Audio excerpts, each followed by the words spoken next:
রমাদান মাসের মধ্যে একটা রাত আছে, যে রাতের নাম হচ্ছে লাইলাতুল কদর। আমি আশা করি আপনারা সবাই এই সূরাটা জানেন। বা'দা আউযু বিল্লাহি মিনাশ শাইতানির রাজীম, ইন্না আনজালনাহু ফি লাইলাতুল কদর। নিশ্চয়ই আমি কোরআনকে নাজিল করেছি লাইলাতুল কদরে, ভাগ্য রজনীতে। ওয়া মা আদরাকা মা লাইলাতুল কদর।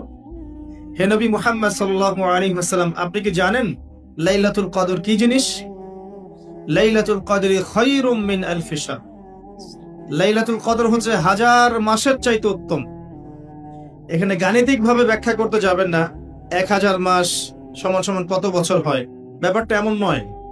এখানে আধিক্য বোঝানো হয়েছে। হাজার হাজার মাস ইবাদত করলে যে নেকি হয়, এক রাত ইবাদত করলে সে নেকি হয়ে যাবে। এই রাতে কি হয়? স্পেশাল তানাজ্জালুল মালাইকাতু ওয়ার রূহ। এই মাসে আল্লাহর পক্ষ থেকে আল্লাহর ফেরেশতারা নেমে আসেন। কোথায় নেমে আসেন? পৃথিবীতে। তাদের সর্দার হিসেবে থাকেন জিবরাইল আলাইহিস সালাম। তানাজ্জালুল মালাইকাতু ওয়ার রূহু ফিহা বিইذনি রাব্বিহিম।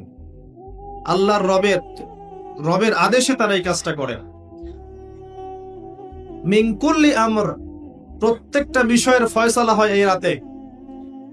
আপনার আমার তাকদীর লেখা হয়েছে আসমান জমিন সৃষ্টির 50,000 বছর আগে। আপনার আমার তাকদীর লেখা হয়েছে আসমান জমিন সৃষ্টির 50,000 বছর আগে। আল্লাহ পাক সমস্ত সৃষ্টির তাকদীর লিখেছেন প্রথম দফায়। দ্বিতীয় দফায় তাকদীর লেখা হয়েছে যখন আমার আপনার রূহ আমাদের মায়ের গর্ভে ছিল 4 মাস 10 দিন বয়স। ওই সময় আল্লাহর পক্ষ থেকে ফেরেশতা আসেন, এসে লিখে দেন তার হায়াত, তার রিজিক, সে সৌভাগ্যবান না দুর্ভাগ্যবান। এরপর রূহটাকে ফুঁকে দেন, বাচ্চা নড়াচড়া শুরু করে। এর আগ পর্যন্ত পেটের মধ্যে বাচ্চা নড়াচড়া করে না। যখন রূহটা ফুঁকে দেওয়া হয়, তারপর থেকে বাচ্চা নড়াচড়া শুরু করে। দ্বিতীয় দফায় তাকদীর লেখা হয়। এরপরে তৃতীয় দফা লেখা হয় এই লাইলাতুল কদরে, যে আগামী 1 বছর কি হবে, আপনি কি করবেন।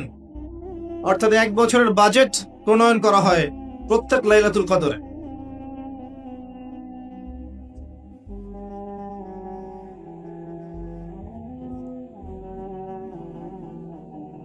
তানাজ্জালুল মালাইকাতু ওয়ার রূহ ফিহা বিইذনি রাব্বিহিম মিন কুল্লি আমর। এই রাতের আরেকটা বৈশিষ্ট্য হচ্ছে সালামুন হিয়া হাত্তা মাতলাইল ফজর। ফজর পর্যন্ত এই রাতে শান্তি শান্তি শান্তি শান্তি প্রশান্তি বজায় থাকে।